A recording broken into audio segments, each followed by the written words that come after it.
किस पाप के कारण स्त्रियों का गर्भ गिर जाता है। दोस्तों, आप सभी ने देखा होगा कि कुछ स्त्रियां गर्भवती तो होती हैं, किंतु उनका बच्चा समय से पहले ही गिर जाता है, जिससे उस बच्चे की मौत हो जाती है और कई स्त्रियों को तो मरा हुआ बच्चा पैदा होता है। दोस्तों, आज के इस कथा में हम आपको इसी के बारे में बताएंगे कि किस पाप के कारण स्त्रियों का गर्भ गिर जाता है और वह कौन से कार्य हैं जो एक गर्भवती स्त्री को कभी नहीं करने चाहिए, नहीं तो उसका गर्भ गिर जाता है। और भगवान श्री कृष्ण ने इसके बारे में क्या बताया है, आइए जानते हैं कथा के माध्यम से। दोस्तों, एक समय की बात है जब देवी सत्यभामा भगवान श्री कृष्ण से मिलने जाती हैं, तो देवी सत्यभामा को देखकर भगवान श्री कृष्ण ने कहा, हे देवी, क्या बात है, आज आप अचानक मुझसे मिलने क्यों आई हैं? तब देवी सत्यभामा ने कहा, प्रभु, आज जब मैं पृथ्वी लोक पर भ्रमण कर रही थी तो मैंने देखा कि कुछ स्त्रियां गर्भवती तो होती हैं, किंतु समय से पहले ही उनका गर्भ गिर जाता है। प्रभु, इसे देखकर मेरे मन में दो प्रश्न उठ रहे हैं और आज मैं आपसे उन्हीं दोनों प्रश्नों का उत्तर पूछने के लिए आई हूँ। तो भगवान श्री कृष्ण ने कहा, हे देवी, तुम्हारे मन में जो भी प्रश्न है मुझे निश्चिंत होकर बताओ, मैं तुम्हारे दोनों प्रश्नों के उत्तर अवश्य ही दूंगा। तो देवी सत्यभामा ने कहा, प्रभु, मेरा पहला प्रश्न यह है कि किस पाप के कारण स्त्रियों का गर्भ गिर जाता है और उस स्त्री के बच्चे की मृत्यु हो जाती है। और मेरा दूसरा प्रश्न यह है कि कौन सी स्त्री के भाग्य में पुत्र की प्राप्ति नहीं होती है और वह पूरा जीवन निसंतान रहती है। तो भगवान श्री कृष्ण मुस्कुराते हुए बोले, हे देवी, आज आपने इन प्रश्नों का उत्तर पूछकर संपूर्ण मानव जाति का कल्याण कर दिया है, किंतु इस प्रश्नों का उत्तर मैं आपको एक कथा के माध्यम से दूंगा और इस कथा को सभी स्त्रियों तथा सभी पुरुषों को अवश्य ही सुनना चाहिए, क्योंकि इस कथा को सुनकर आपको पता चल जाएगा कि किस श्राप के कारण स्त्रियों का गर्भ गिर जाता है तथा वह कौन सी स्त्री है जिसके भाग्य में पुत्र की प्राप्ति नहीं होती है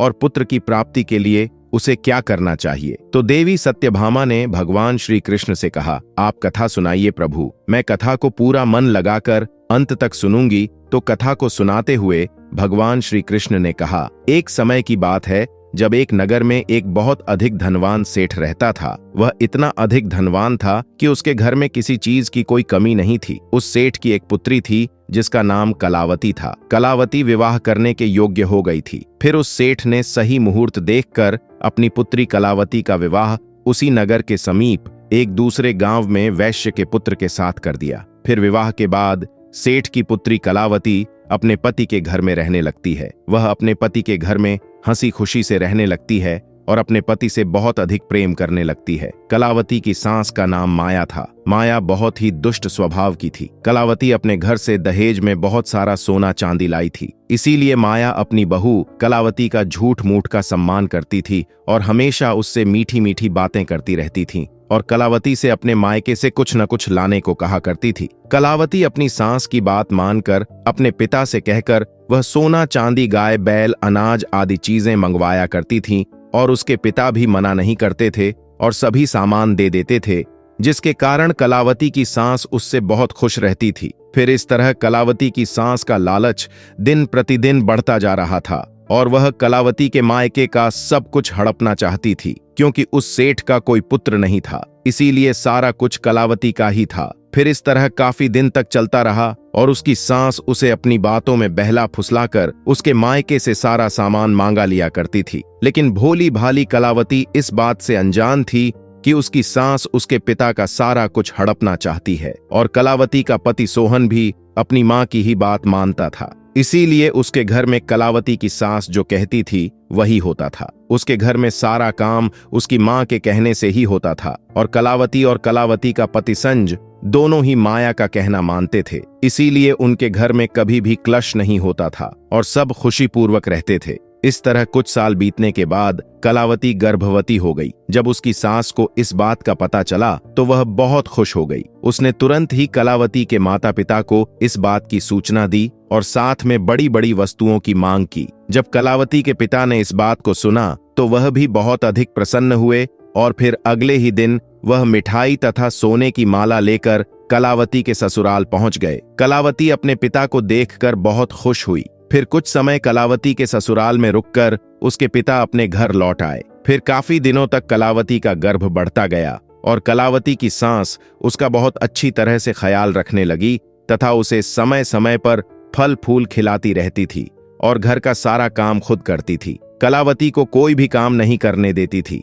इसीलिए कलावती पूरा दिन घर पर आराम करती थी। फिर इस तरह कुछ दिन और बीत गए और एक दिन अचानक ही कलावती का गर्भ गिर गया, जिससे कलावती की सास बहुत क्रोधित हो गई और फिर कलावती को ताना मारते हुए कहने लगी, अरे पापन्न स्त्री, तूने अपने जीवन में ऐसा कौन सा पाप किया है जिसके कारण जन्म लेने से पहले ही तुम्हारा बच्चा मर गया। पता नहीं क्यों मेरे पुत्र ने तुझ जैसी पापन स्त्री से विवाह कर लिया था, मेरे बेटे का तो जीवन ही नष्ट हो गया। अपनी सास की यह बात सुनकर कलावती बहुत दुखी होकर कहने लगी, सासू माँ, इसमें मेरा क्या दोष है? मैंने अपने जीवन में कोई पाप नहीं किया है, फिर भी पता नहीं क्यों मेरे साथ ऐसा हो रहा है। तब उसकी सास कहने लगी, अरे दुष्ट औरत, तूने जरूर अपने जीवन में घोर पाप किया है, इसी कारण तेरा गर्भ गिर गया है। फिर कथा को आगे बताते हुए भगवान श्री कृष्ण देवी सत्यभामा से कहते हैं, हे देवी, अब कथा को बहुत ध्यान से सुनना, क्योंकि यहीं से आपको पता चलेगा कि किस पाप के कारण स्त्री का गर्भ गिर जाता है। तो देवी सत्यभामा ने कहा, ठीक है। फिर उसके बाद से कलावती की सास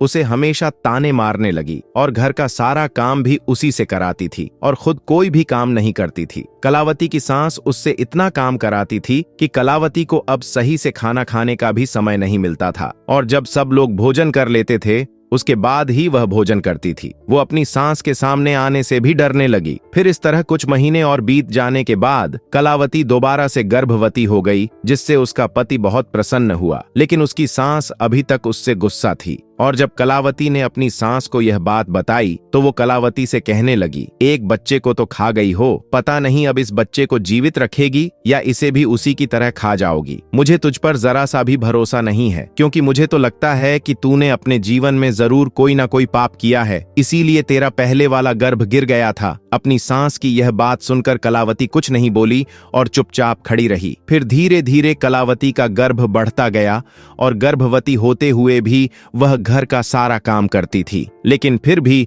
उसकी सास को उस पर जरा सी भी दया नहीं आती थी। फिर इस तरह करते करते अब कलावती के गर्भ को 9 महीने पूरे हो गए। अब बच्चे के जन्म होने का समय बिल्कुल नजदीक आ गया था। फिर कलावती ने एक बालक को जन्म दिया, किंतु वह बच्चा कुछ बोल नहीं रहा था और ना ही रो रहा था। फिर कलावती ने देखा तो उसका बच्चा मरा हुआ था। अपने मरे हुए बच्चे को देखकर वह बहुत जोर जोर से रोने लगी। फिर जब कलावती की सास को इस बात का पता चला तो वह बहुत गुस्सा हुई और कलावती से कहने लगी, तू एक पापन स्त्री है, तभी तेरा यह दूसरा बच्चा भी मर गया है। मुझे तो पहले से ही शक था कि तूने अपने जीवन में जरूर कोई घोर पाप किया है, इसीलिए तेरे साथ ऐसा होता है और इसीलिए तेरा यह पुत्र भी मर गया है। अगर तू मेरे घर में ज्यादा दिनों तक रहेगी तो तू मेरे भी घर का नाश कर देगी, इसीलिए अब तुझे इस घर में रहने की कोई जरूरत नहीं है। तो कलावती कहने लगी, सासू माँ, अब मैं कहाँ जाऊं? मेरे लिए तो मेरे पति ही सब कुछ है, मैं उन्हें छोड़कर कहीं नहीं जा सकती हूँ। मैं अपने पति से बहुत प्रेम करती हूँ, इसीलिए आप मुझे इस घर से मत निकालिए। मैं घर का सारा काम करूंगी और इसी घर के किसी कोने में पड़ी रहूंगी। आप जो भी काम कहेंगी मैं वह सब कुछ करूंगी, बस आप मुझे घर से मत निकालिए, क्योंकि मैं अपने पति के बिना एक पल भी नहीं रह सकती हूँ। तो उसकी सास बोली, अरे पापन स्त्री, अगर तू अपने पति के बिना नहीं रह सकती तो कहीं पर जाकर मर जा, लेकिन अब तुझे मैं इस घर में एक क्षण भी नहीं रहने दूंगी। इतना कहकर कलावती की सास कलावती को धक्के मारकर घर से बाहर कर देती है। फिर कलावती घर के बाहर बैठी रहती है, लेकिन उसकी सास ने घर का दरवाजा नहीं खोला। फिर वह घर के बाहर बैठकर अपने मन में सोचने लगी, अब मुझे यहाँ से अपने मायके ही जाना पड़ेगा। फिर इतना सोचकर वह अपने मायके चल देती है। तभी रास्ते में एक जंगल पड़ता है, तो वह जंगल के रास्ते से अपने मायके जा ही रही थी। तभी बारिश होने लगती है, तो वह एक पेड़ के नीचे बैठ जाती है। तभी वहां से एक साधु महाराज जा रहे थे, तो उन्होंने कलावती को पेड़ के नीचे बैठा देखकर उसे पूछा, हे पुत्री, तुम कौन हो और यहाँ इस जंगल में अकेली क्या कर रही हो? तो कलावती ने साधु महाराज से कहा, हे साधु महाराज, मैं एक बहुत धनवान सेठ की पुत्री हूँ और मेरा विवाह एक वैश्य से हुआ है और मुझे अभी तक पुत्र की प्राप्ति नहीं हुई है। मैं एक बार गर्भवती हुई थी तो मेरा गर्भ गिर गया था और जब मैं दोबारा गर्भवती हुई तो मेरा बच्चा पैदा होते ही मर गया था। इसीलिए मेरी सास ने मुझे घर से निकाल दिया है, इसीलिए मैं अब इस जंगल में इधर उधर भटक रही हूँ। हे मुनिवर, कृपया करके आप ही कुछ उपाय बताइए जिससे मुझे पुत्र की प्राप्ति हो जाए। तो साधु महाराज ने कहा, तुम चिंता मत करो, मैं पुत्र प्राप्ति का उपाय बताता हूँ। जिसे यदि तुमने पूरी निष्ठा से किया तो तुम्हें पुत्र की प्राप्ति अवश्य ही होगी। इसके लिए मैं तुम्हें कुछ नियम बताता हूँ, इसे ध्यान से सुनो। किसी भी स्त्री को मासिक धर्म के दौरान पति के साथ संबंध नहीं बनाना चाहिए और पति को स्पर्श भी नहीं करना चाहिए। इससे संतान गर्भ में ही गिर जाती है। गर्भ धारण की हुई स्त्री को भगवान की पूजा अर्चना करते रहना चाहिए तथा उसके मुख पर सदैव ही प्रशंसा होनी चाहिए। साथ ही गर्भवती स्त्री को कभी भी दुखी और निराश नहीं रहना चाहिए, क्योंकि दुखी रहने पर संतान पर बुरा प्रभाव पड़ता है। और गर्भवती स्त्री को कभी दूसरों के घर का भोजन नहीं करना चाहिए तथा जितना हो सके अपने ही घर में रहना चाहिए। एक गर्भवती स्त्री को कभी भी डरावनी चीजें नहीं देखनी चाहिए, क्योंकि इससे संतान पर बुरा प्रभाव पड़ता है। और गर्भवती स्त्री को अच्छा भोजन करना चाहिए, जिससे संतान गुणवान होती है। जो भी स्त्री इन नियमों का पालन करती है वह उत्तम पुत्र को प्राप्त करती है, और जो स्त्रियां इन नियमों का पालन नहीं करती हैं उनका गर्भ गिर जाता है। फिर साधु महाराज ने कहा, हे पुत्री, अब मैं तुम्हें पुत्र प्राप्ति का उपाय बताता हूँ, इसे ध्यान से सुनना तो तुम्हें पुत्र की प्राप्ति होगी। तो कलावती ने कहा, जी महाराज। तो साधु महाराज ने कहा, किसी भी स्त्री को पुत्र प्राप्ति के लिए मासिक धर्म के प्रथम 4 दिनों में पति पत्नी को मिलन नहीं करना चाहिए, क्योंकि ऐसा करने से दुराचार पुत्र होता है। और 5वीं रात्रि में मिलन करने से पुत्री की प्राप्ति होती है तथा 6ठी रात्रि में मिलन करने से पुत्र रत्न की प्राप्ति होती है। 7वीं रात्रि में मिलन करने से वंध्या पुत्री होती है तथा 8वीं रात्रि में मिलन करने से बलशाली पुत्र की प्राप्ति होती है। 9वीं रात्रि में मिलन करने से सुंदर कन्या की प्राप्ति होती है तथा 10वीं रात्रि में मिलन करने से विद्वान और अतिश्रेष्ठ पुत्र की प्राप्ति होती है। 11वीं रात्रि में मिलन करने से सुंदर आचरण वाली कन्या प्राप्त होती है। 12वीं रात्रि में मिलन करने से गुणवान पुत्र होता है। 13वीं रात्रि में मिलन करने से लक्ष्मी स्वरूपा पुत्री होती है और 14वीं रात्रि में मिलन करने से गुणवान, बुद्धिमान तथा बलवान पुत्र होता है। इसीलिए यदि तुम इन नियमों का पालन करो तो तुम्हें उत्तम पुत्र की प्राप्ति होगी। इतना कहकर वह साधु महाराज वहां से चले जाते हैं। फिर कलावती अपने मन में सोचने लगती है, यदि मैंने साधु महाराज के बताए गए उपाय के अनुसार कार्य किया तो मुझे भी पुत्र की प्राप्ति हो जाएगी और मेरी सास मुझसे घर का काम भी नहीं कराएंगे और घर में सभी लोग मेरा बहुत अधिक सम्मान भी करेंगे। कलावती इतना सोच ही रही थी, तभी उसका पति उसे ढूंढते हुए वहां पहुंच जाता है और कलावती से कहता है, तुम यहाँ इस जंगल में क्यों आई हो? मैं तुम्हें लेने आया हूँ, चलो घर चलो। फिर कलावती ने अपने पति को उस साधु महाराज वाली सारी बात बताई और कहा, अब मैं घर नहीं जाऊंगी जब तक मुझे पुत्र की प्राप्ति नहीं हो जाती। कलावती की यह बात सुनकर उसका पति भी उसी के साथ जंगल में ही कुटिया बनाकर रहने लगता है। फिर मासिक धर्म की 14वीं रात्रि में कलावती ने अपने पति के साथ मिलन किया, जिससे वह गर्भवती हो गई और गर्भवती होते हुए भी वह जंगल में रहती थी। उसका पति जंगल से लकड़ी लाता था, जिससे दोनों भोजन बनाकर खाते थे। फिर इस तरह करते करते 9 महीने बीत गए और कलावती के बच्चा पैदा होने का समय नजदीक आ गया था। फिर एक दिन कलावती को अत्यंत उत्तम पुत्र की प्राप्ति हुई और पुत्र की प्राप्ति से कलावती और कलावती का पति दोनों बहुत खुश हुए। फिर कलावती का पति उससे कहने लग, चलो अब हम दोनों घर चलते हैं, क्योंकि माँ ने तुम्हें पुत्र प्राप्ति का ताना देकर ही घर से निकाला था, किंतु अब तो तुम्हें पुत्र की प्राप्ति हो गई है, अब तो वह भी खुश हो जाएंगी। तो कलावती ने कहा, ठीक है चलो घर चलते हैं। फिर दोनों घर जाते हैं तो उसकी सास ने देखा कि कलावती को तो पुत्र हुआ है।